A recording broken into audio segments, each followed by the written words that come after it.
देश दुनिया की हर वड्डी खबर के लिए हुणे डाउनलोड करो number 1 news app Dainik Savera times. मतलब मुझे पता था पहले से कि अगर ऐसा कुछ होता है तो ऑब्वियसली मेरे घर वाले मार देंगे, क्योंकि हमारे यहाँ नहीं होता ये सब। मतलब love marriage, inter caste, caste marriage बिल्कुल एक्सेप्ट नहीं करते। तो मुझे पता था ऑलरेडी कि जान का खतरा तो है। इन्होंने सब तो वड्डी गल जिहड़ी कीती, 23 साल की कुड़ी है, अपने को प्रूफ है, दिखाइयो प्रूफ। आ पैन कार्ड है, ठीक है जी। 23 साल की कुड़ी है तो इनू 17.5 साल की दस के साडे घरदिਆਂ ਨੂੰ ਇੰਨਾ ਕੁ टॉर्चर किया, ਇੰਨਾ ਕੁ ज़्यादा। मेरी मम्मा ਨੂੰ ਕੁੱਟਿਆ, ਇਹਨਾਂ ਦੀ ਵਿੱਚ ਦੀ ਭੈਣ ਨੇ, ਪੂਜਾ ਨਾਮ ਉਹਦਾ। ਇੰਨਾ ਕੁ ਉਹਨਾਂ ਨੇ ਕੁੱਟਿਆ ਨਾ, ਮੇਰੀ ਮੰਮਾ ਹਲੇ ਵੀ ਡਰਦੇ ਪਏ ਨੇ ਬਹੁਤ ज़्यादा। एकदम सारा कुछ मेरी नाल दे रूम 'ਚ सारा कुछ तोड़िया भन्निया चंगी तरह, ठीक है ना। मेरी मम्मा ਨੂੰ ਕੁੱਟਿਆ, ਮੇਰੇ डैडी ਨੂੰ ਚੱਕ ਕੇ ਲੈ ਗਏ। मेरी भैन भी उस टाइम ਸੀ ਨਾਲ, 1.5 साल ਦਾ ਨਿਆਣਾ, ਛੋਟਾ ਜਿਹਾ 1.5 साल ਦਾ ਨਿਆਣਾ। मेरी भैन ਨੂੰ ਤੇ ਮੇਰੇ ਉਹਨੂੰ ਦੋਨਾਂ ਨੂੰ ਚੱਕ ਕੇ ਲੈ ਗਏ ਸਟੇਸ਼ਨ, ਪੁਲਿਸ ਸਟੇਸ਼ਨ ਚੱਕ ਕੇ ਲੈ ਗਏ। एक रूम के अंदर हम बंद थे। हमारे पास मतलब खाने को एक दिन का खाना हम 2-2 3-3 दिन खाते थे, बहुत पुराना खाना। ਸਤਿ ਸ਼੍ਰੀ ਅਕਾਲ, ਤੁਸੀਂ ਵੇਖ ਰਹੇ ਹੋ ਦੈਨਿਕ ਸਵੇਰਾ ਟੀਵੀ। ਮੈਂ ਹਾਂ ਸ਼ਫਾਲੀ।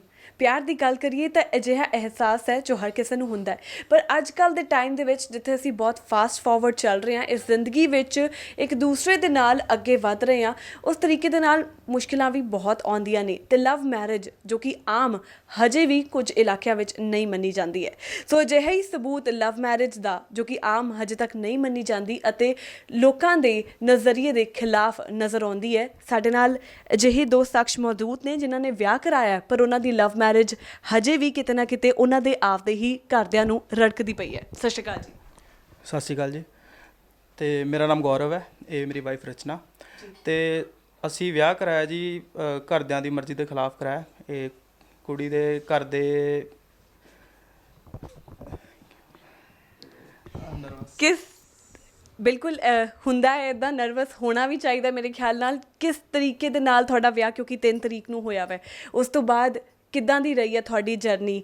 ਨਹੀਂ ਤੁਹਾਡੇ ਪੇਰੈਂਟਸ ਮੰਨੇ, ਕੀ ਕੁਝ ਹੋਇਆ, ਕੀ ਕੁਝ ਮਹਿਸੂਸ ਕੀਤਾ, ਕੀ ਕੁਝ ਤੁਸੀਂ ਫੇਸ ਕੀਤਾ ਹਜੇ ਆਉਣ ਵਾਲੇ ਟਾਈਮ ਤੱਕ? ਸਾਡੇ ਇੱਕ ਤਾਂ ਅਸੀਂ ਜਦ ਵਿਆਹ ਕਰਾਇਆ ਜਿਸ ਦਿਨ, ਅਸੀਂ ਪਹਿਲਾਂ ਤਾਂ ਕਿਸੇ ਨੂੰ ਪਤਾ ਨਹੀਂ ਸੀ ਅਸੀਂ ਵਿਆਹ ਕਰਾ ਲਿਆ, ਠੀਕ ਹੈ ਜੀ। ਇਸ ਤੋਂ ਬਾਅਦ ਅਗਲੇ ਦਿਨ 3 ਤਰੀਕ ਨੂੰ ਅਸੀਂ ਵਿਆਹ ਕਰਾਇਆ। 4 ਤਰੀਕ ਨੂੰ ਹੀ ਇਹਨਾਂ ਦੇ ਘਰ ਦੇ ਪਹੁੰਚ ਗਏ ਸਾਰੇ ਲੁਧਿਆਣੇ, ਅਤੇ ਮੇਰੇ ਘਰਦਿਆਂ ਨੂੰ ਬਹੁਤ ਪਰੇਸ਼ਾਨ ਕੀਤਾ ਇਹਨਾਂ ਨੇ, ਚੱਕ ਕੇ ਲੈ ਗਏ ਅਤੇ ਕੁੱਟਮਾਰ ਬਹੁਤ ਕੀਤੀ ਇਹਨਾਂ ਨੇ। ਇਸ ਤੋਂ ਬਾਅਦ ਅਸੀਂ ਫਿਰ ਵਿਆਹ ਕਰਾ ਕੇ ਆਪਣੇ ਉੱਥੇ ਕਚਹਿਰੀਆਂ 'ਚ ਅਤੇ ਐਡਵੋਕੇਟ ਸਾਹਿਬ ਦੇ ਥਰੂ, ਸਾਡੇ ਫਰੈਂਡ ਨੇ ਅਨੁਰਾਗ ਸ਼ਰਮਾ ਸ਼ੈਂਪੀ ਜੀ, ਅਤੇ ਉਹਨਾਂ ਦੇ ਥਰੂ ਅਸੀਂ ਆਪਣੀ ਫਾਈਲ ਲਵਾਈ ਮੈਰਿਜ ਦੀ ਪ੍ਰੋਟੈਕਸ਼ਨ ਦੀ, ਕਿਉਂਕਿ ਸਾਨੂੰ ਪਤਾ ਸੀ ਸਾਨੂੰ ਜਾਨ ਦਾ ਖਤਰਾ ਹੈ। ਕਿਉਂਕਿ ਕੁੜੀ ਵਾਲਿਆਂ ਦੇ ਘਰ ਦੇ ਇਹਨਾਂ ਦੇ ਵੱਡੇ ਮਾਮਾ ਜੋ ਸਭ ਤੋਂ ਉਹ SHO ਨੇ ਝੱਜਰ, ਹਰਿਆਣਾ ਝੱਜਰ 'ਚ, ਅਤੇ ਇਹਨਾਂ ਦੇ ਬਾਕੀ ਹੋਰ ਵੀ ਜਿਹੜੇ ਮਾਮਾ ਜੀ ਨੇ ਉਹ ਵੀ ਸਾਰੇ ਆਫਿਸਰ ਲੈਵਲ 'ਤੇ ਹੀ ਨੇ। ਜਾਨ ਦਾ ਖਤਰਾ ਤੁਹਾਨੂੰ ਕਿਉਂ ਲੱਗਿਆ ਕਿ ਜਾਨ ਦਾ ਖਤਰਾ ਹੋਏਗਾ ਜੇ ਅਸੀਂ ਵਿਆਹ ਕਰਵਾ ਲਈਏ? ਜਾਨ ਦਾ ਖਤਰਾ ਇਸ ਲਈ ਲੱਗਿਆ ਕਿਉਂਕਿ ਇਹਨਾਂ ਦੇ ਕੁੜੀਆਂ ਵਾਲਿਆਂ ਦੇ ਨਹੀਂ ਮੰਨਦੇ ਲਵ ਮੈਰਿਜ ਨੂੰ, ਅਤੇ ਸਾਨੂੰ ਫਿਰ ਫੀਲ ਹੋਇਆ ਕਿ ਜੇ ਅਸੀਂ ਵਿਆਹ ਕਰਾਉਂਦੇ ਹਾਂ ਅਤੇ ਸਾਨੂੰ ਕਿੱਥੇ ਨਾ ਕਿੱਥੇ ਇਹ ਲੋਕ ਮਾਰ ਸਕਦੇ ਨੇ। ਆ ਨਹੀਂ ਕਿ ਹਾਰਮ ਕਰਨਗੇ, ਮਤਲਬ ਕੁੱਟਣਗੇ, ਮਾਰਨਗੇ, ਸਾਨੂੰ ਜਾਨੋਂ ਹੀ ਮਾਰ ਦੇਣਗੇ। ਕੀ ਇਹ ਸ਼ਬਦਾਵਲੀ ਵਰਤੀ ਗਈ ਸੀਗੀ ਕਿ ਤੁਹਾਡੇ ਕਿਹਾ ਸੀਗਾ ਕਿ ਲਵ ਮੈਰਿਜ ਕਹੋਗੇ ਤਾਂ ਇਦਾਂ ਦੀ ਕੁਝ ਕੌਨਸੀਕੁਐਂसेस ਜਿਹੜੇ ਉਹ ਫੇਸ ਕਰਨੇ ਪੈ ਸਕਦੇ? हाँ, मुझे पता था पहले से कि अगर ऐसा कुछ होता है तो ऑब्वियसली मेरे घर वाले मार देंगे, क्योंकि हमारे यहाँ नहीं होता ये सब। मतलब love marriage, inter caste, caste marriage बिल्कुल एक्सेप्ट नहीं करते। तो मुझे पता था ऑलरेडी कि जान का खतरा तो है ਜੀ। ਸੋ ਕੀ ਕੁਝ ਹੋਇਆ ਉਸ ਤੋਂ ਬਾਅਦ? ਉਸ ਤੋਂ ਬਾਅਦ ਮੈਰਿਜ ਹੋਣ ਤੋਂ ਬਾਅਦ ਅਗਲੇ ਦਿਨ ਪਹੁੰਚੇ, ਸਾਨੂੰ ਖਬਰ ਲੱਗ ਗਈ ਸੀ ਕਿ ਸਾਡੇ ਘਰੇ ਆ ਚੁੱਕੇ ਨੇ ਇਹਨਾਂ ਦੇ ਘਰ ਦੇ। ਫਿਰ ਮੈਨੂੰ ਇਹੀ ਟੈਨਸ਼ਨ ਬਾਰ-ਬਾਰ ਸਤਾ ਰਹੀ ਸੀ ਕਿ ਯਾਰ ਇਹਨਾਂ ਨੇ ਕਿੱਥੇ ਲੈ ਕੇ ਨਾ ਚੱਲ ਜਾਣ, ਆਪਣੇ ਉੱਥੇ ਹਰਿਆਣੇ ਨਾਲ ਲੈ ਕੇ ਚੱਲ ਜਾਣ, ਕਿਉਂਕਿ ਮੇਰੇ 'ਤੇ ਇਹਨਾਂ ਨੇ ਝੂਠੇ ਪਰਚੇ ਵੀ ਪਾਏ ਬਹੁਤ। ਇਹਨਾਂ ਨੇ ਪਰਚੇ ਦੇ ਥਰੂ ਮੇਰੇ ਘਰ ਦੇ ਚੱਕੇ, ਅਤੇ ਇਹਨਾਂ ਨੇ ਸਭ ਤੋਂ ਵੱਡੀ ਗੱਲ ਜਿਹੜੀ ਕੀਤੀ, 23 ਸਾਲ ਦੀ ਕੁੜੀ ਹੈ, ਆਪਣੇ ਕੋਲ ਪ੍ਰੂਫ ਹੈ, ਦਿਖਾਈਓ ਪ੍ਰੂਫ। ਆਹ ਪੈਨ ਕਾਰਡ ਹੈ, ਠੀਕ ਹੈ ਜੀ। 23 ਸਾਲ ਦੀ ਕੁੜੀ ਹੈ ਅਤੇ ਇਹਨੂੰ 17.5 ਸਾਲ ਦੀ ਦੱਸ ਕੇ ਸਾਡੇ ਘਰਦਿਆਂ ਨੂੰ ਇੰਨਾ ਕੁ ਟੌਰਚਰ ਕੀਤਾ, ਇੰਨਾ ਕੁ ਜ਼ਿਆਦਾ। ਮੇਰੀ ਮੰਮਾ ਨੂੰ ਕੁੱਟਿਆ, ਇਹਨਾਂ ਦੀ ਵਿੱਚ ਦੀ ਭੈਣ ਨੇ, ਪੂਜਾ ਨਾਮ ਉਹਦਾ। ਇੰਨਾ ਕੁ ਉਹਨਾਂ ਨੇ ਕੁੱਟਿਆ ਨਾ, ਮੇਰੀ ਮੰਮਾ ਹਲੇ ਵੀ ਡਰਦੇ ਪਏ ਨੇ ਬਹੁਤ ਜ਼ਿਆਦਾ। ਅਤੇ ਇਸ ਤੋਂ ਬਾਅਦ गाड़ी में लेके गए, ਗੱਡੀ 'ਚ ਲੈ ਗਏ। इनकी मम्मा को गाड़ी में लेके गए तो वहाँ पे बहुत ज़्यादा हरेस किया। ऑब्वियसली नहीं अच्छा लगता क्योंकि उनकी भी मम्मा की एज की हैं, तो नहीं अच्छा लगता कितना भी कुछ हो। इन लोगों को नहीं पता था, गौरव के पेरेंट्स को, कि हम लोग शादी वगैरह करेंगे। इनको कुछ नहीं पता था। इन लोगों को मतलब बिना किसी रीज़न टॉर्चर किया है इन लोगों ने, सही नहीं है। ऑब्वियसली कोई ਤੁਹਾਡੀ ਮਰਜ਼ੀ ਸੀ ਪਰ ਫਿਰ ਵੀ ਤੁਹਾਡੇ ਪੇਰੈਂਟਸ ਨੇ ਮਨਾ ਕੀਤਾ, ਸੋ ਕਿਉਂ ਰੀਜ਼ਨ ਕੀ ਮੰਨਦੇ ਹੋ ਤਾਂ? एक तो इंटरकास्ट है, अगर कास्ट होती फिर भी नहीं करते, बट मेरे घर वाले मतलब वो नहीं चाहते कि मैं उनकी मर्ज़ी के ख़िलाफ़ कहीं पे शादी करूं। मेरे बहन के देवर से मेरी शादी हो रही थी, तो उसको पता था हमारा है रिलेशनशिप, तो उसको भी नहीं एक्सेप्ट था कि हम शादी करें, लेकिन उसको भी प्रेशराइज़ किया जा रहा था और मुझे भी। तो हम दोनों ही जब नहीं खुश, और ऊपर से मैं हूँ रिलेशनशिप में, तो मैं तो बिल्कुल भी नहीं खुश। तो वही चीज़ वो लोग नहीं मानते। ਕਿੱਥੇ ਨਾ ਕਿੱਥੇ ਮੈਂ ਸਟੈਪ ਬੈਕ ਅਗਰ ਕਰਦਾ ਵੀ, ਅਗਰ ਮੁੰਡਾ ਇਹਨੂੰ ਅਪਣਾ ਲੈਂਦਾ ਦੂਜੀ ਸਾਈਡ ਤੋਂ, ਜਿਹੜਾ ਜਿਹਦੇ ਨਾਲ ਇਹਨਾਂ ਦਾ ਵਿਆਹ ਹੋਣਾ ਸੀਗਾ, ਉਹ ਮੁੰਡੇ ਨੂੰ ਵੀ ਉਹਨਾਂ ਦੀ ਫੈਮਿਲੀ ਪ੍ਰੈਸ਼ਰਾਈਜ਼ ਕਰ ਰਹੀ ਸੀ ਕਿ ਤੂੰ ਵਿਆਹ ਕਰਾਉਣਾ ਹੈ ਤੇ ਇਹਦੇ ਨਾਲ ਹੀ ਕਰਾਉਣਾ ਹੈ, ਨਹੀਂ ਤਾਂ ਤੂੰ ਵਿਆਹ ਨਹੀਂ ਕਰਾਉਣਾ ਕਿਤੇ ਹੋਰ। ਠੀਕ ਹੈ, ਮੈਨੂੰ ਇਹੀ ਚੀਜ਼ ਮੈਨੂੰ ਬਹੁਤ ਹਰਟ ਹੋਈ। ਮੈਂ ਕਿਹਾ ਜੇ ਮੈਂ ਤੇਰੇ ਨਾਲ ਵਿਆਹ ਨਹੀਂ ਕਰਾਉਣਾ, ਠੀਕ ਹੈ ਨਾ, ਤੂੰ ਬਟ ਜਿੱਥੇ ਜਾ ਰਹੀ ਹੈ ਤੂੰ ਉੱਥੇ ਕਿਹੜਾ ਖੁਸ਼ ਰਹੇਂਗੀ, ਤੇਰੇ ਘਰ ਦੇ ਤੇਰਾ ਵਿਆਹ ਕਰਾ ਦੂਗੇ, ਠੀਕ ਹੈ ਨਾ, ਬਟ ਮੁੰਡਾ ਹੀ ਤੈਨੂੰ ਐਕਸੈਪਟ ਨਹੀਂ ਕਰ ਰਿਹਾ, ਠੀਕ ਹੈ ਨਾ, ਨਾ ਉਹ ਆਪਣੇ ਘਰੇ ਦੱਸਦਾ ਨਾ ਇਹਨਾਂ ਦੇ ਘਰੇ ਦੱਸਦਾ। ਰੀਜ਼ਨ ਪੁੱਛਦੇ ਸੀਗੇ ਕਿਉਂ ਨਹੀਂ ਕਰਾਉਣਾ, ਬਸ ਕੋਈ ਰੀਜ਼ਨ ਹੀ ਨਹੀਂ ਹੁੰਦਾ ਮੁੰਡੇ ਕੋਲ, ਠੀਕ ਹੈ। ਤੇ ਕੁੜੀ ਵੀ ਆਪਣੇ ਘਰਦਿਆਂ ਨੂੰ ਖੁੱਲ੍ਹ ਕੇ ਇਨਡਾਇਰੈਕਟਲੀ ਕਹਿ ਰਹੀ ਹੈ ਕਿ ਮੈਂ ਵਿਆਹ ਨਹੀਂ ਕਰਾਉਣਾ, ਬਟ ਕੁੜੀ ਦੇ ਘਰਦਿਆਂ ਨੇ ਸਾਫ਼-ਸਾਫ਼ ਕਿਹਾ ਜੇ ਤੇਰਾ ਵਿਆਹ ਹੋਣਾ ਹੈ ਤੇ ਇਸੇ ਮੁੰਡੇ ਨਾਲ ਹੋਣਾ ਹੈ, ਨਹੀਂ ਤਾਂ ਕਿਸੇ ਹੋਰ ਨਾਲ ਨਹੀਂ ਹੋਣਾ। ਤੁਹਾਡਾ ਵਿਆਹ ਕਦੋਂ ਹੋਇਆ, ਉਸ ਤੋਂ ਬਾਅਦ ਕੀ ਕੁਝ ਹੋਇਆ, ਕਿਸ ਤਰੀਕੇ ਦੇ ਨਾਲ ਤੁਸੀਂ ਉੱਥੋਂ ਦੀ ਇੱਥੇ ਆਏ? ਅਸੀਂ 3 ਤਰੀਕ ਨੂੰ ਮੈਰਿਜ ਕਰਾ ਲਈ। ਅਸੀਂ 3 ਤਰੀਕ ਨੂੰ ਆ ਗਏ ਲੁਧਿਆਣੇ। ਕਿ ਤੁਸੀਂ ਮਿਲੇ ਕਿੱਥੇ ਸੀ ਪਹਿਲੀ ਵਾਰ? ਅਸੀਂ ਵੈਸੇ ਤਾਂ ਇੰਸਟਾਗ੍ਰਾਮ ਫਰੈਂਡ ਸੀਗੇ, ਕਿਉਂਕਿ ਇਹ ਮੇਕਅਪ ਆਰਟਿਸਟ ਨੇ ਤੇ ਮੈਂ ਮਿਊਜ਼ਿਕ ਉਹ ਕਰਦਾ ਸਾਰਾ ਅਰੇਂਜਿੰਗ ਵਗੈਰਾ, ਤੇ ਸਾਡਾ ਫਿਰ ਲਾਈਨ ਸਾਡੀ ਸੇਮ ਸੀ ਆਲਮੋਸਟ। ਤੇ ਫਿਰ ਅਸੀਂ ਬਹੁਤ ਵਧੀਆ ਫਰੈਂਡ ਸੀਗੇ, 2 ਸਾਲ ਅਸੀਂ ਬਹੁਤ ਵਧੀਆ ਫਰੈਂਡ ਰਹੇ। ਇਸ ਤੋਂ ਬਾਅਦ ਫਿਰ ਕਾਫੀ ਆਪਾਂ ਇੱਕ ਦੂਜੇ ਨੂੰ ਜਾਣ ਪਛਾਣ ਲਿਆ ਬਹੁਤ ਚੰਗੀ ਤਰੀਕੇ ਨਾਲ, ਤੇ ਫਿਰ ਅਸੀਂ ਰਿਲੇਸ਼ਨ 'ਚ ਆਏ ਤੇ ਸਾਡਾ ਬਹੁਤ ਵਧੀਆ ਰਿਲੇਸ਼ਨ, ਬਹੁਤ ਸਹੀ ਸੀਗਾ। ਤੇ ਉਸ ਤੋਂ ਬਾਅਦ ਜਦ ਇਹਦੇ ਘਰਦਿਆਂ ਨੇ ਉਹਨੂੰ ਪ੍ਰੈਸ਼ਰਾਈਜ਼ ਕਰਨਾ ਸ਼ੁਰੂ ਕੀਤਾ, ਅਸੀਂ ਪਹਿਲੇ ਘਰੇ ਹੀ ਗੱਲ ਕਰਨੀ ਸੀ, ਸਾਨੂੰ ਵੀ ਚੰਗਾ ਨਹੀਂ ਲੱਗਦਾ ਜੀ ਕਿ ਅਸੀਂ ਇੱਦਾਂ ਦਾ ਸਟੈਪ ਠੀਕ ਆ ਚੱਕਿਆ। ਤੇ बट जिथे गल ही हुण जान मारन दी आ गई, फिर उत्थे बंदा होर की करे। मेरे को डायरेक्टली बोल दिया था कि नहीं होता। मैंने अपने जियाजी को बताया कि जियाजी मैं हूँ रिलेशनशिप में, तो मैं नहीं शादी कर। उन्होंने बोला कि आपकी विश है, लेकिन आपके घर वाले बोल रहे हैं कि वो आपको मार देंगे, आपको भी पता है बात। तो मैं फिर बेवकूफ़ होती अगर मैं अपने घर पे बोलती कि मेरे को, क्योंकि वो लोग मार देते। मेरे को ऑब्वियसली कोई नहीं मरना चाहता, मेरे को तो नहीं मरना था, इसीलिए मैंने स्टेप लिया। पहले हम कोर्ट मैरिज करके हम घर आते, लेकिन कोर्ट मैरिज करते के मतलब वो लोग इतनी जल्दी यहाँ पे आके उन्होंने मार पिटाई सब स्टार्ट कर दी, तो हमें पता था बिल्कुल नहीं मानेंगे अब तो। ਉਹਨਾਂ ਨੇ ਇੱਕ ਆ ਵੀ ਚੰਗਾ ਨਹੀਂ ਸਮਝਿਆ ਕਿ ਜੇ ਇਦਾਂ ਦਾ ਕੁਝ ਹੋ ਗਿਆ ਤੇ ਤੁਸੀਂ ਮੁੰਡੇ ਦੇ ਘਰੇ ਅਗਰ ਜਾਣੇ ਵੀ ਹੋ ਤਾਂ ਤੁਸੀਂ ਇੱਕ ਵਾਰੀ ਗੱਲ ਕਰੋ। ਤੁਸੀਂ ਸਿੱਧਾ ਹੀ ਆਨੇ ਹੋ ਆ ਕੇ ਆਪਣੀ ਗੁੰਡਾ ਬਦਮਾਸ਼ੀ ਦਿਖਾ ਰਹੇ ਹੋ ਇੱਕਦਮ। ਸਾਰਾ ਕੁਝ ਮੇਰੀ ਨਾਲ ਦੇ ਰੂਮ 'ਚ ਸਾਰਾ ਕੁਝ ਤੋੜਿਆ ਭੰਨਿਆ ਚੰਗੀ ਤਰ੍ਹਾਂ, ਠੀਕ ਹੈ ਨਾ। ਮੇਰੀ ਮੰਮਾ ਨੂੰ ਕੁੱਟਿਆ, ਮੇਰੇ ਡੈਡੀ ਨੂੰ ਚੱਕ ਕੇ ਲੈ ਗਏ। ਮੇਰੀ ਭੈਣ ਵੀ ਉਸ ਟਾਈਮ ਸੀ ਨਾਲ, 1.5 ਸਾਲ ਦਾ ਨਿਆਣਾ, ਛੋਟਾ ਜਿਹਾ 1.5 ਸਾਲ ਦਾ ਨਿਆਣਾ, ਮੇਰੀ ਭੈਣ ਨੂੰ ਤੇ ਮੇਰੇ ਉਹਨੂੰ ਦੋਨਾਂ ਨੂੰ ਚੱਕ ਕੇ ਲੈ ਗਏ ਸਟੇਸ਼ਨ, ਪੁਲਿਸ ਸਟੇਸ਼ਨ ਚੱਕ ਕੇ ਲੈ ਗਏ, ਠੀਕ ਹੈ ਜੀ। ਤੇ ਇਹ ਸਭ ਜਦ ਮੈਨੂੰ ਪਤਾ ਲੱਗਿਆ ਮੈਨੂੰ ਬਹੁਤ ਜ਼ਿਆਦਾ ਦੁੱਖ ਲੱਗਿਆ। ਮੈਂ ਕਿਹਾ ਯਾਰ ਜਿੱਦਾਂ ਵੀ ਆ ਯਾਰ ਤੁਸੀਂ ਆ ਕੇ ਇੱਕ ਵਾਰੀ ਪਿਆਰ ਨਾਲ ਗੱਲ ਕਰੋ, ਠੀਕ ਹੈ, ਉਹਨਾਂ ਨੂੰ ਪੁੱਛੋ। ਤੁਸੀਂ ਆ ਕੇ ਸਿੱਧੀ ਆਪਣੀ ਗੁੰਡਾ ਬਦਮਾਸ਼ੀ ਤੁਸੀਂ ਆਪਣੀ। ਉਦੋਂ ਤੱਕ ਤੁਸੀਂ ਤੁਹਾਡੀ ਮੈਰਿਜ ਤੁਸੀਂ ਕੋਰਟ ਮੈਰਿਜ ਕਰਾ ਚੁੱਕੇ ਸੀ? ਕੋਰਟ ਮੈਰਿਜ ਸਾਡੀ ਨਹੀਂ ਹੋਈ ਸੀ, ਸਾਡੀ ਜਿਹੜੀ ਮੰਦਰ ਵਾਲੀ ਮੈਰਿਜ ਸੀ ਉਹ ਹੋ ਚੁੱਕੀ ਸੀ। ਤੇ ਅਸੀਂ ਅਗਲੇ ਦਿਨ ही नेक्स्ट डे कोर्ट मैरिज होनी थी, बट वो लोग ऑलरेडी कोर्ट पहुंच गए थे। वहाँ पे 150-200 लोग वहाँ पे ऑलरेडी खड़े थे कि कोर्ट के बाहर से ही लड़की को उठा के ले जाएंगे। ਇਹਨਾਂ ਦਾ ਇਹੀ ਪਲਾਨ ਸੀਗਾ ਕਿ ਅਸੀਂ ਕੁੜੀ ਨੂੰ ਚੱਕ ਕੇ ਲੈ ਜਾਣਾ ਆਪਣੇ ਜਿਹੜੀ ਪੋਸਟ ਹੈ SHO ਦੀ ਪੋਸਟ ਹੈ ਉਹਦੇ ਦਮ ਤੇ ਅਸੀਂ ਚੱਕ ਕੇ ਲੈ ਜਾਣਾ, ਆਪਣੀ ਗੁੰਡਾ ਬਦਮਾਸ਼ੀ ਦਿਖਾਣੀ ਹੈ। ਇਲੀਗਲੀ ਉਹਨਾਂ ਨੇ ਕੰਮ ਕਰਨਾ ਸਾਰਾ। ਤੇ ਆਏ ਅਸੀਂ ਗਏ ਸੀ ਇੱਧਰੋਂ, ਹਲੇ ਨਿਕਲੇ ਸੀ ਕੋਰਟ ਨੂੰ, ਤੇ ਜਾਨੂੰ ਸਾਨੂੰ ਪਤਾ ਲੱਗਿਆ, ਮੈਨੂੰ ਨਿਊਜ਼ ਆ ਗਈ ਸੀ ਕਿ ਤੇਰੇ ਘਰੇ ਉਹ ਲੋਕ ਪਹੁੰਚ ਗਏ ਨੇ ਤੇ ਉਹ ਪੂਰਾ ਤੋੜ ਭੰਨ ਕਰਦੇ ਪਏ ਆ, ਤੇ ਤੂੰ ਆਪਣਾ ਸੇਫ ਹੋ ਜਾ, ਨਹੀਂ ਤਾਂ ਉਹਨਾਂ ਨੇ ਤੈਨੂੰ ਮਾਰ ਦੇਣਾ, ਠੀਕ ਹੈ ਜੀ। ਸਾਨੂੰ ਵੀ ਹੁਣ ਰਿਸਕ ਡਰ ਹੋ ਗਿਆ। ਫਿਰ ਮੈਂ ਆਪਣੇ ਵਕੀਲ ਸਾਹਿਬ ਨਾਲ ਗੱਲ ਕੀਤੀ ਕਿ ਸਰ ਇੱਦਾਂ ਦੀ ਗੱਲ ਹੋ ਗਈ ਹੈ। ਫਿਰ ਉਹਨਾਂ ਨੇ ਸਾਨੂੰ ਸਾਫ਼-ਸਾਫ਼ ਕਹਿਤਾ ਦੇਖੋ ਤੁਸੀਂ ਕੋਰਟ ਕੰਪਲੈਕਸ ਨਾ ਆਓ, ਜੇ ਤੁਸੀਂ ਇੱਥੇ ਫੜੇ ਜਾਂਦੇ ਹੋ ਤੁਹਾਨੂੰ ਇਹ ਚੱਕ ਕੇ ਲੈ ਜਾਊਗੇ, ਤੁਹਾਨੂੰ ਫਰੀਦਾਬਾਦ ਕਿੱਥੇ ਵੀ ਜਿਹੜੇ ਘਰੇ ਜਾਂ ਆਪਣੇ ਇਹਨਾਂ ਦੇ ਮਾਮਾ ਨੇ ਜਿੱਥੇ ਰਹਿੰਦੇ ਆ ਕਿੱਥੇ ਵੀ ਚੱਕ ਕੇ ਲੈ ਜਾਊਗੇ, ਮਾਰ ਮੁਰ ਕੇ ਤੇ ਦੱਬ ਦੂਗੇ, ਤੁਹਾਨੂੰ ਪਤਾ ਵੀ ਨਹੀਂ ਲੱਗਣਾ ਤੁਸੀਂ ਕਿੱਥੇ ਚਲੇ ਗਏ, ਠੀਕ ਹੈ ਜੀ। ਤੇ ਫਿਰ ਅਸੀਂ ਨਹੀਂ ਗਏ। ਫਿਰ ਸਾਡੀ ਵੀਡੀਓ ਕਾਨਫਰੈਂਸਿੰਗ ਦੇ ਥਰੂ ਅਗਲੇ ਦਿਨ 5 ਤਰੀਕ ਨੂੰ ਸਾਡੀ ਵੀਡੀਓ ਕਾਨਫਰੈਂਸ ਦੇ ਥਰੂ ਸਾਡੀ ਫਿਰ ਉਹਨਾਂ ਨਾਲ ਜੱਜ ਸਾਹਿਬ ਦੇ ਸਾਹਮਣੇ ਸਾਡੀ ਮੈਰਿਜ ਹੋ ਗਈ, ਕੋਰਟ ਮੈਰਿਜ ਹੋ ਗਈ। ਤੇ ਸਭ ਤੋਂ ਵੱਡੀ ਗੱਲ ਇਹ ਸੀ, ਸਾਨੂੰ ਕੋਰਟ ਦੇ ਅੰਦਰ ਤੱਕ ਜਾਣ ਨਹੀਂ ਦਿੱਤਾ। ਕੋਰਟ ਦੇ ਗੇਟ ਤੇ 3 ਗੇਟ ਨੇ ਕੋਰਟ ਦੇ, ਇੱਕ ਮੇਨ ਆ, ਇੱਕ ਪਿੱਛੇ ਆ, ਇੱਕ ਹੋਰ ਛੋਟਾ ਜਿਹਾ ਗੇਟ ਆ। 50 ਬੰਦੇ ਹਰ ਗੇਟ ਤੇ ਖੜੇ ਸੀਗੇ। ਤੇ ਜਿੱਥੇ ਸਾਡਾ ਵਿਆਹ ਹੋਣਾ ਸੀ 1 ਨੰਬਰ ਕਚਹਿਰੀ, ਉਹਦੇ ਬਾਹਰ ਵੀ ਉਹਨਾਂ ਨੇ ਕਿੰਨੇ ਕੁ ਬੰਦੇ ਖੜੇ ਕੀਤੇ ਹੋਏ ਸੀਗੇ। ਤੇ ਕਚਹਿਰੀ ਦੇ ਅੰਦਰ ਬੰਦੇ ਦੇਖ ਕੇ ਵੀ ਸਾਰੇ ਕਹਿੰਦੇ ਆ ਕੀ ਹੋ ਰਿਹਾ, ਕਾਹਦੀ ਗੁੰਡਾਬਦਮਾਸ਼ੀ ਹੋ ਰਹੀ ਹੈ, ਇੰਨਾ ਮਤਲਬ ਤੁਸੀਂ ਇੰਨੇ ਬੰਦੇ ਇਕੱਠੇ ਕੀਤੇ ਹੋਏ ਆ। ਤੇ ਇਹਨਾਂ ਕੋਲ ਨਕਲੀ ਪ੍ਰੂਫ ਸੀਗੇ, ਕੁੜੀ ਦੇ ਬਣਾਏ ਸੀ ਇਹਨਾਂ ਨੇ, 17.5 ਸਾਲ ਦੇ ਡਾਕੂਮੈਂਟ ਬਣਾਏ ਸੀਗੇ। ਉਹਦੇ ਬਿਹਾਫ ਤੇ ਇਹ ਲੋਕ ਇੰਨਾ ਕੁਝ ਕਰ ਗਏ, ਨਹੀਂ ਤਾਂ ਇੰਨਾ ਕੁਝ ਨਹੀਂ ਹੋਣਾ ਸੀਗਾ। ਤੁਹਾਨੂੰ ਜਦੋਂ ਕੋਰਟ ਤੱਕ ਵੀ ਨਹੀਂ ਤੁਸੀਂ ਪਹੁੰਚ ਪਾਏ, ਉਦੋਂ ਵੀ ਆਨਲਾਈਨ ਤੁਹਾਡਾ ਵਿਆਹ ਹੋਇਆ, ਕਿ ਤੁਹਾਨੂੰ ਲੱਗਿਆ ਸੀਗਾ ਮੈਰਿਜ ਤੋਂ ਬਾਅਦ ਇਹ ਸਾਰੀਆਂ ਚੀਜ਼ਾਂ ਥੋੜ੍ਹੀਆਂ ਘੱਟ ਹੁੰਦੀਆਂ ਨਜ਼ਰ ਆ ਜਾਣਗੀਆਂ, ਥੋੜੀ ਐਕਸੈप्टेंस ਤੁਹਾਡੀ ਫੈमिली ਦੇ ਵਿੱਚ ਆ ਜਾਏਗੀ, ਕੀ ਲੱਗਿਆ ਸੀ ਇਦਾਂ ਦਾ? एक्सेप्टेंस तो नहीं होगी फैमिली में, हमें पता था ये बात, बिल्कुल भी एक्सेप्ट नहीं करेंगे वो।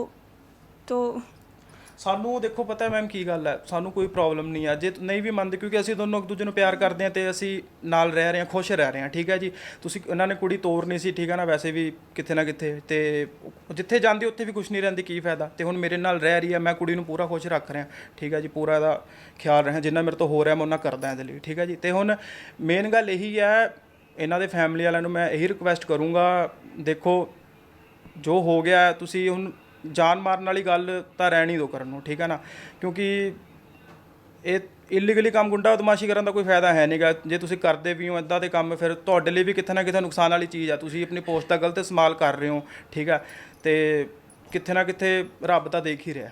ਤੁਹਾਨੂੰ ਉਸ ਤੋਂ ਬਾਅਦ ਸਿਕਿਉਰਿਟੀ ਮਿਲੀ ਜਦ ਤੁਹਾਨੂੰ ਕੋਰਟ ਦੇ ਵਿੱਚ ਨਹੀਂ ਆਉਣ ਦਿੱਤਾ ਗਿਆ? ਸਾਨੂੰ ਹਾਂਜੀ, ਸਾਨੂੰ ਸਿਕਿਉਰਿਟੀ ਨਹੀਂ। ਇਹਦੇ ਬਾਅਦ ਇੱਕ ਹੋਰ ਸਟੋਰੀ ਹੈ, ਤੁਹਾਨੂੰ ਸਟੋਰੀ ਦੱਸਦਾ। 5 ਤਰੀਕ ਨੂੰ ਸਾਡੀ ਮੈਰਿਜ ਤਾਂ ਹੋ ਗਈ ਜੱਜ ਸਾਹਿਬ ਦੇ ਮੂਹਰੇ, ਬਟ ਇਹਨਾਂ ਦੀ ਮੰਮੀ ਨੂੰ ਇੱਦਾਂ ਲੱਗਿਆ ਕਿ ਸਾਡੀ ਕੁੜੀ ਨੂੰ ਇਹਨਾਂ ਨੇ ਮੁੰਡੇ ਨੇ ਨਸ਼ਾ ਕਰਾਇਆ ਤੇ ਨਸ਼ੇ ਦੇ ਵਿੱਚ ਬੁਲਵਾ ਰਿਹਾ, ਝੂਠ ਮੂਠ ਬੁਲਵਾ ਰਿਹਾ ਕਿ ਮੈਂ ਰਾਜੀ ਹਾਂ, ਇੱਦਾਂ ਹੁੰਦਾ। ਫਿਰ ਇਹਦੀ ਮੰਮੀ ਨੇ ਅੱਗੇ ਜੱਜ ਸਾਹਿਬ ਨੂੰ ਬੇਨਤੀ ਕੀਤੀ ਕਿ ਮੇਰੀ ਕੁੜੀ ਦੀ ਆਮਨੋ ਸਾਹਮਣੇ ਕਰਾਓ ਤਾਂ ਅਸੀਂ ਮੰਨਾਂਗੇ। ਤੇ ਫਿਰ ਸਾਡੀ ਇਸ ਤੋਂ ਬਾਅਦ 15 ਤਰੀਕ ਨੂੰ ਜੱਜ ਸਾਹਿਬ ਨੇ ਪੇਸ਼ੀ ਪਾਈ ਅਗਲੀ, ਤੇ 15 ਤਰੀਕ ਤੱਕ ਸਾਡਾ ਜੋ ਹਾਲ ਹੋਇਆ ਹੈ ਨਾ, ਅਸੀਂ ਤੁਹਾਨੂੰ ਦੱਸ नहीं सकते। एक रूम के अंदर हम बंद थे, हमारे पास मतलब खाने को एक दिन का खाना हम 2-2 3-3 दिन खाते थे, बहुत पुराना खाना, और विंडोज़ वगैरह सब बंद रहते थे, हम बाहर से लॉक्ड थे क्योंकि हमें बहुत ज़्यादा रिस्क था अपनी जान का। ਜਦੋਂ ਇਹ ਸਭ ਕੁਝ ਹੋ ਰਿਹਾ ਸੀ, ਕਿ ਤੁਹਾਨੂੰ ਇੱਕ ਵਾਰ ਮਹਿਸੂਸ ਹੋਇਆ ਕਿ ਸ਼ਾਇਦ ਹੋ ਸਕਦਾ ਮੇਰਾ ਕਦਮ ਗਲਤ ਹੋਵੇ ਤੇ ਮੈਨੂੰ ਇਹ ਸਾਰੀਆਂ ਚੀਜ਼ਾਂ ਸफ़ਰ ਕਰਨੀਆਂ ਪੈ ਰਹੀਆਂ ਨੇ? गलत तो है जो हमने किया है, क्योंकि घर से ऐसे आना बिना किसी को बताए ये सही नहीं है, बट मेरे पास और कोई ऑप्शन नहीं था क्योंकि वो लोग बिल्कुल नहीं मानते, मुझे बात पता थी। और फिर 4 तारीख को जो उन्होंने किया, उसके बाद तो मैं बहुत ज़्यादा श्योर थी कि अब तो मेरे को मारेंगे, क्योंकि वो लोग आके भी यही बोल रहे थे कि हमारी बेटी को दे दो, हमें उसे मारना है, हमें उसे रखना नहीं है लेकिन हमें उसे मारना है, हमारी बेटी को वापस दे दो। इनफैक्ट उन्होंने हमारे एडवोकेट को बोला कि आपको कितने पैसे दे रहे हैं वो लोग, हम लोग डबल देंगे, लेकिन मतलब तुम लोगों के पास जब वो आए तो हमें चुपचाप उसे दे दो, हमें उसे मारना है। ਸਾਡੇ ਐਡਵੋਕੇਟ ਸਾਹਿਬ ਅਨੁਰਾਗ ਸ਼ਰਮਾ ਜੀ, ਇਹ ਸ਼ੈਂਪੀ ਜੀ, ਤੇ ਉਹਨਾਂ ਨੇ ਸਾਡੀ ਵੈਸੇ ਬਹੁਤ ਹੈਲਪ ਕੀਤੀ। ਉਹਨਾਂ ਨੇ ਸਾਫ਼ ਹੀ ਕਹਿਤਾ, ਤੂੰ ਜਿੰਨਾ ਪੈਸਾ ਤੂੰ ਬੋਲੇਗਾ ਤੈਨੂੰ ਉਨਾ ਪੈਸਾ ਅਸੀਂ ਦੇਵਾਂਗੇ, ਸਾਨੂੰ ਕੁੜੀ ਸਾਡੇ ਹਵਾਲੇ ਕਰ ਦੇ। ਤੇ ਮੈਂ ਭਾਈ ਦਾ ਬਹੁਤ ਥੈਂਕਸ ਕਰਦਾ, ਠੀਕ ਆ, ਉਹਨਾਂ ਦੇ ਡੈਡੀ ਜੀ ਦਾ, ਸੁਨੀਲ ਜੀ ਦਾ, ਤੇ ਉਹਨਾਂ ਨੇ ਸਾਡੀ ਬਹੁਤ ਹੈਲਪ ਕੀਤੀ, ਕਿਉਂਕਿ ਮੈਨੂੰ ਨਹੀਂ ਲੱਗਦਾ ਕੋਈ ਹੋਰ ਹੁੰਦਾ ਇਹਦੀ ਜਗ੍ਹਾ ਤੇ ਸ਼ਾਇਦ ਉਹ ਮੇ ਵੀ ਵਿਕ ਜਾਂਦਾ ਹਜੇ ਤੱਕ। ਤੇ ਉਹਨਾਂ ਨੇ एडवोकेट साहब ਨੂੰ ਉਹਨਾਂ ਨੇ ਸਾਰਿਆਂ ਨੂੰ ਪੈਸੇ ਦੇਣ ਦੀ ਕੋशिश ਕੀਤੀ है, रहने का, हमें क्या मतलब खाने का, सब उन्होंने करके दिया है, उनके बिना बिल्कुल पॉसिबल नहीं था। सेकंड डे ही वो लोग मेरे को ले जाते अगर वो लोग नहीं होते तो। बहुत हेल्प किया उन लोगों ने।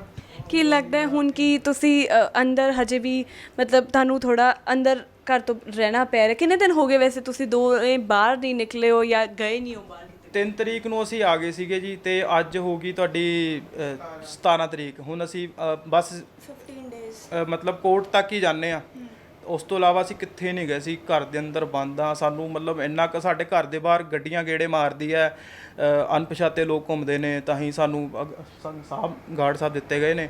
ਤੇ ਸਾਨੂੰ ਬਹੁਤ ਜ਼ਿਆਦਾ ਮਤਲਬ ਮੈਨੂੰ ਆਪਣਾ ਤਾਂ ਚਲੋ, ਮੈਨੂੰ ਮੇਰੇ ਘਰਦਿਆਂ ਦਾ ਵੀ ਬਹੁਤ ਡਰ ਹੈ ਕਿੱਥੇ ਇਹਨਾਂ ਨੂੰ। 15 को हम लोग कोर्ट गए, हमारे पास पहले कार आई, सिक्योरिटी के साथ वो लोग आए हम लोगों को लेने के लिए। उस दिन भी गौरव को कोर्ट नहीं ले जाया गया क्योंकि इसकी जान को खतरा था। वो लोग कभी भी इसको शूट करके चले जाते, क्योंकि सिक्योरिटी जो वैसे मिली थी, मेरे को मिली थी क्योंकि इनके ऊपर FIR है, इसलिए इनको सिक्योरिटी नहीं प्रोवाइड की गई, मेरे को प्रोवाइड की गई थी। तो वो लोग मेरे को लेके गए सिक्योरिटी के साथ कोर्ट के अंदर। वहाँ पे बहुत ज़्यादा सिक्योरिटी थी, कम से भी कम 2 ਥਾਣਿਆਂ ਦੀ ਪੁਲਿਸ ਆਈ ਸੀ ਸਾਡੀ ਸਿਕਿਉਰਿਟੀ ਵਾਸਤੇ। ਐਸਪੀ ਸਾਹਿਬ ਖੁਦ ਆਏ ਨੇ ਸਾਡੀ ਸਿਕਿਉਰਿਟੀ ਵਾਸਤੇ। ਹੁਣ ਤੁਸੀਂ ਸੋਚ ਲਓ ਕਿੰਨੀ ਕੁ ਗੁੰਡਾ ਬਦਮਾਸ਼ੀ ਇਹਨਾਂ ਨੇ ਦਿਖਾਈ ਹੈ ਤੇ ਕਿੰਨਾ ਕੁ ਫੈਲ ਗਿਆ ਸੀਗਾ। 17.5 ਸਾਲ ਦੀ ਜਿਹੜੀ ਰਿਪੋਰਟ ਇਹਨਾਂ ਨੇ ਸਾਡੇ ਕਮਿਸ਼ਨਰ ਸਾਹਿਬ ਨੂੰ ਪੇਸ਼ ਕੀਤੀ, ਉਹ ਜਦ ਇਹਨਾਂ ਝੂਠੀ ਸਾਬਿਤ ਹੋਈ ਤੇ ਇਹ ਆਪ ਹੀ ਸ਼ਰਮਿੰਦਾ ਹੋ ਗਏ ਉੱਥੇ ਕਿ ਅਸੀਂ ਗਲਤ ਪੈ ਗਏ ਹਾਂ, ਕਿਉਂਕਿ ਸਾਡੇ ਸਾਰੇ ਪ੍ਰੂਫ ਕੁੜੀ ਦੇ, ਸਾਡੇ ਕੋਲ 7-8 ਪ੍ਰੂਫ ਨੇ, ਸਾਰੇ ਸਾਡੇ ਸਹੀ ਆ। ਤੇ ਜਦ ਉਹ ਸਾਡੇ ਹੱਕ 'ਚ ਆਈ ਗੱਲ ਤੇ ਇਹਨਾਂ ਨੇ ਫਿਰ ਇਨਡਾਇਰੈਕਟਲੀ ਪੈਸੇ ਖਵਾ ਕੇ ਸਾਰਿਆਂ ਨੂੰ ਖਰੀਦਣ ਦੀ ਕੋਸ਼ਿਸ਼ ਕੀਤੀ ਸੀ। ਸੋ ਤੁਹਾਡੇ ਕੋਲ ਜਿੱਦਾਂ ਤੁਸੀਂ ਕਹਿ ਰਹੇ ਹੋ ਕਿ ਸਭ ਲੀਗਲ ਪ੍ਰੋਸੈਸ ਸੀਗਾ, ਲੀਗਲ ਸਾਰਾ ਕੁਝ ਕੰਮ ਹੋਇਆ ਵਾ, ਕਿ ਹੁਣ ਤੁਹਾਨੂੰ ਕਿੱਦਾਂ ਦਾ, ਕਿਉਂਕਿ ਇੱਕ ਕੁੜੀ ਬਹੁਤ ਸੁਪਨਿਆਂ ਦੇ ਨਾਲ ਆਪਣੇ ਘਰ ਤੋਂ ਨਿਕਲ ਕੇ ਆਉਂਦੀ ਹੈ, ਤੁਸੀਂ ਵੀ ਕੁਝ ਸੁਪਨੇ ਦੇਖੇ ਹੋਣਗੇ, ਉਸ ਸੁਪਨਿਆਂ ਤੋਂ ਬਾਅਦ ਤੁਸੀਂ ਇੱਥੇ ਆਉਂਦੇ ਹੋ, ਤੁਹਾਡੇ ਨਾਲ ਇਹ ਸਭ ਕੁਝ ਹੁੰਦਾ ਹੈ, ਕਿਸ ਤਰੀਕੇ ਦਾ ਮਹਿਸੂਸ ਹੁੰਦਾ ਹੈ, ਕਿ ਉਮੀਦ ਕਰਦੇ ਹੋ कि आने वाले टाइम ਦੇ ਵਿੱਚ कुछ ठीक हो पाएगा?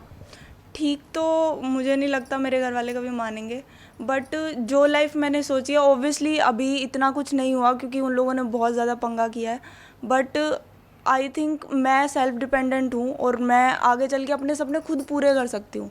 शादी वाला रह गया बट ठीक है, वो कोई बात नहीं, बट ये भी थोड़ा अलग एक्सपीरियंस था क्योंकि किसी की ऐसे शादी होती नहीं है, तो आई एम हैप्पी। ਸਾਨੂੰ ਦੇਖੋ ਇਹੀ ਹੈ, ਹਾਲੇ ਤਾਂ ਅਸੀਂ ਇਹੀ ਰਿਕੁਐਸਟ ਕਰਾਂਗੇ ਸਾਰਿਆਂ ਨੂੰ ਕਿ ਦੇਖੋ ਜੇ ਠੀਕ ਆ ਗਲਤੀ ਹੋਈ ਆ ਸਾਡੇ ਤੋਂ, ਅਸੀਂ ਮੰਨਦੇ ਹਾਂ, ਠੀਕ ਆ, ਬਟ ਕੋਈ ਹੋਰ ਆਪਸ਼ਨ ਹੀ ਨਹੀਂ ਸੀਗਾ ਸਾਡੇ ਕੋਲ। ਤੁਸੀਂ ਆਪਸ਼ਨ ਛੱਡੀ ਨਹੀਂ। ਕੁੜੀ ਜੇ ਕਿਤੇ ਹੋਰ ਵਿਆਹ ਦਿੰਦੇ ਤੁਸੀਂ ਤੇ ਉਹ ਮੁੰਡੇ ਦੀ ਵੀ ਲਾਈਫ ਖਰਾਬ ਹੁੰਦੀ, ਇਹਦੀ ਵੀ ਲਾਈਫ ਖਰਾਬ ਹੁੰਦੀ, ਠੀਕ ਆ। ਚਲੋ ਮੈਂ ਕਿਤੇ ਨਾ ਕਿਤੇ ਅਗਰ ਪਿੱਛੇ ਹੋ ਵੀ ਜਾਂਦਾ ਤੇ ਮੇਰੇ ਵੀ ਕਿਤੇ ਨਾ ਕਿਤੇ ਸੁਪਨੇ ਮਰ ਜਾਣੇ ਸੀਗੇ।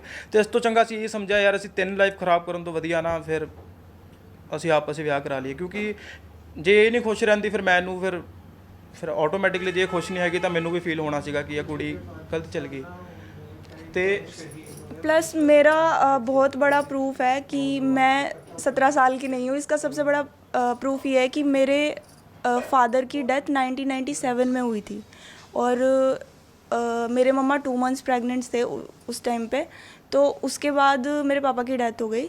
तो अगर मैं 17 साल की हूँ तो मेरे तो पापा ही एक्सपायर हो गए थे 1997 में, तो मैं 17 साल की कैसे हो सकती हूँ? ये सबसे बड़ा प्रूफ है। और पापा का मेरे को नहीं लगता वो लोग फेक डेथ सर्टिफिकेट बनवाएंगे, तो सबसे बड़ा प्रूफ मैं भी ਇੰਨਾ ਕੋਈ ਗਿਰ ਨਹੀਂ ਸਕਦਾ ਕਿਉਂਕਿ ਜੇ ਕਿਸੇ ਦੇ ਉਹ ਗੱਲ ਇੰਨਾ ਟਿਕਦੇ ਆ ਕਿ ਆਪਣੇ ਪਤੀ ਦਾ ਫੇਕ ਸਰਟੀਫਿਕੇਟ ਬਣਵਾਉਂਦੇ, ਡੈਥ ਸਰਟੀਫਿਕੇਟ, ਤਾਂ ਮੈਂ ਸੋਚਦਾ ਕਿ ਯਾਰ ਜ਼ਮੀਰ ਮਾਰ ਕੇ ਵੀ ਜਿੱਤੇ ਤਾਂ ਕੀ ਜਿੱਤੇ। ਮੇਰਾ ਤਾਂ ਇਹ ਆ, ਅਸੀਂ ਜੋ ਕੀਤਾ ਸਰੇਆਮ ਕੀਤਾ, ਠੀਕ ਹੈ ਜੀ, ਅਸੀਂ ਮੰਨਦੇ ਹਾਂ ਅਸੀਂ ਗਲਤੀ ਕੀਤੀ, ठीक है, बट ਅਸੀਂ ਹਲੇ ਤੱਕ ਇਹ ਆ ਕਿ ਕੋਈ इलीगल ਕੰਮ नहीं ਕੀਤਾ, ठीक है ना। ਅਸੀਂ कुछ झूठ नहीं बोला हमने, कुछ ज़्यादा मतलब ऐसे फेक नहीं किया कि ये वो, हमारा सब कुछ सामने। बस गलती ये हुई कि हम लोग घर पे नहीं बताया। घर पे मेरे को बताना था, इन्होंने भी मेरे को बोला कि घर पे बताना है, ऐसे नहीं आना, बट उन लोगों ने मेरे को साफ बोल दिया हम लोग मार देंगे, तो मेरे पास कोई ऑप्शन नहीं था। कोर्ट मैरिज करके हम घर जाते, बट वो लोग यहाँ पे इतनी जल्दी उन्होंने सब किया कि हम फिर डर गए। ਜਿਹੜੀ ਮੇਨ ਗੱਲ ਜਿਹੜੀ ਸੀ ਨਾ, ਇਹਨਾਂ ਨੇ ਆਪਣੀ ਪਾਵਰ ਦਾ ਗਲਤ ਇਸਤੇਮਾਲ ਕੀਤਾ ਤੇ ਇਹ ਬਹੁਤ ਸ਼ਰਮ ਵਾਲੀ ਗੱਲ ਹੈ ਜੀ, ਕਿਉਂਕਿ ਦੇਖੋ ਤੁਸੀਂ ਆਪਣੀ ਪਾਵਰ ਦਾ, ਤੁਸੀਂ ਐਸਐਚਓ ਮੇਰੇ ਘਰੇ ਆ ਕੇ ਸਰੇਆਮ ਬੋਲਿਆ ਇਹਨਾਂ ਨੇ ਕਿ ਤੁਸੀਂ ਵਿਦਆਊਟ ਯੂਨੀਫਾਰਮ ਸੀਗੇ ਤੇ ਸਰੇਆਮ ਇਹਨਾਂ ਨੇ ਇੰਨਾ का जलील किया मेरे घरदियां नूं, इन्ना का ज़्यादा मतलब इनके नेबर्स को भी बोला कि देखो ये लोग 17 साल की लड़की को भगा के लेके आए हैं और आप लोग मतलब कैसे पड़ोसियों के साथ रह रहे हो, बहुत कुछ बोला। इनका आसपास भी बहुत ज़्यादा इंसल्ट किया इन लोगों की, सही नहीं है ये जी। ਸੋ ਇਹ ਸੀ ਇਹਨਾਂ ਦੀ ਕਹਾਣੀ ਜੋ ਅਸੀਂ ਵੀ ਸੁਣੀ ਹੈ। ਅੱਜ ਵੀ ਅਸੀਂ ਕਹਿੰਦੇ ਹਾਂ ਕਿ ਲਵ ਮੈਰਿਜ ਕਰਾ ਸਕਦੇ ਹਾਂ। ਅੱਜ ਵੀ ਕੋਈ ਵੀ ਅੰਤਰ ਕਾਸਟ ਦਾ ਹੋਵੇ, ਧਰਮ ਦਾ ਹੋਵੇ, ਜਾਤੀ ਦਾ ਹੋਵੇ, ਉਹ ਨਹੀਂ ਹੈ ਸਾਡੇ ਵਿਚਕਾਰ। ਪਰ ਹਜੇ ਵੀ ਕੁਝ ਅਜਿਹੇ ਇਲਾਕੇ ਨੇ ਜਿਸ ਦੇ ਵਿੱਚ ਇਹਨਾਂ ਦਾ ਵਿਰੋਧ, ਲਵ ਮੈਰਿਜ ਦਾ ਖਾਸ ਤੌਰ 'ਤੇ ਵਿਰੋਧ ਕੀਤਾ ਜਾਂਦਾ ਹੈ ਅਤੇ ਹਜੇ ਵੀ ਇਹ ਮੰਨਿਆ ਜਾਂਦਾ ਹੈ ਕਿ ਕੁੜੀ ਜੇਕਰ ਘਰਦਿਆਂ ਦੀ ਮਰਜ਼ੀ ਦੇ ਨਾਲ ਹੀ ਵਿਆਹ ਕਰਾਵੇ ਤਾਂ ਉਹ ਸਭ ਤੋਂ ਵਧੀਆ ਰਹੇਗਾ। ਕੈਮਰਾਮੈਨ ਪਵਨ ਦੇ ਨਾਲ ਮੈਂ ਸ਼ਿਫਾਲੀ, ਦੈਨਿਕ ਸਵੇਰਾ ਟੀਵੀ, ਲੁਧਿਆਣਾ। पंडित राधे शर्मा चमत्कार हुंदे वेखो अपनी अखां दे सामने 24 घंटे विच पाओ हर परेशानी दा हल। मुसलमानी रूहानी ते काले इलम दे बादशाह मेरे कीते नूं मेरे तो इलावा कोई कट नहीं सकदा। मोड़ी वशीकरण करवाओ, मनचाहा प्यार पाओ, लव मैरिज, सौतन दुश्मन तो छुटकारा, तलाक केस, जमीनी झगड़ा, नौकरी, कारोबार च रुकावट, विदेश यात्रा, लॉटरी तो धन मिलेगा जां नहीं, सच्चाई जानो। लॉटरी नंबर पाओ 649 होवे जां लोटो मैक्स, तुहाडी हर गल 100% गुप्त रखी जावेगी। प्यार विच धोखा खाए प्रेमी प्रेमिका एक बार जरूर मिलो, मैं तुहाडा प्यार टुटन नहीं देवांगा। मोबाइल 98 768 045 80 85 588 38 617।